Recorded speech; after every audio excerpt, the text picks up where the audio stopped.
இந்த soldering iron வீட்லேயே சூப்பராக செய்யலாம், அதுவும் கரண்ட் இல்லாமல். ஸோ டக்குன்னு எல்லோரும் இந்த வீடியோக்கு ஒரு லைக் பண்ணிட்டு நம்ம சேனலை சப்ஸ்கிரைப் பண்ணிக்கோங்க.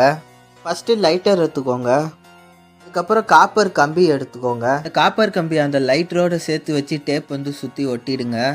லைட்ரு ஃப்ளேமை தாண்டி அந்த காப்பர் கம்பியை வந்து நீட்டிகிட்டு இருக்கணும். அந்த காப்பர் கம்பியை வந்து அந்த லைட்ருக்கு அந்த ஃப்ளேம் வர நேராக வந்து வளைச்சி விட்ருங்க அந்த நோஸ் பிளேயர் வச்சு.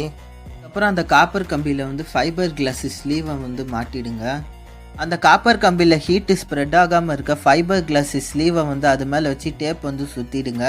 இதே போல் டேப் சுற்றி கவர் பண்ணிவிடுங்க. கவர் பண்ணதுக்கப்புறம் இப்போ நம்ம சால்ட்ரிங் அயன் வந்து அருமையாக ரெடி ஆயிடுச்சு. இப்போ லைட்ரு ஆன் பண்ணி பார்க்கலாம். லைட்ரு ஆன் பண்ணி ஹீட் ஆகி 2 செகண்ட்லேயே பார்த்தீங்கன்னா அந்த சால்ட்ரிங் லெட் வந்து மெல்ட் ஆகும். நீங்களே பாருங்கள் அந்த சால்ட்ரிங் லெட்டு வந்து மெல்ட் ஆகிறத. இந்த ஹீட்லேயே நம்ம சால்ட்ரிங் பண்ணலாம். அவ்வளோதான், இது சீப்பஸ்ட்டு, அதுவும் கரண்ட்டு தேவையில்ல. கண்டிப்பாக இது எப்படி இருக்குன்னு மறக்காமல் கமெண்ட் பண்ணுங்கள்.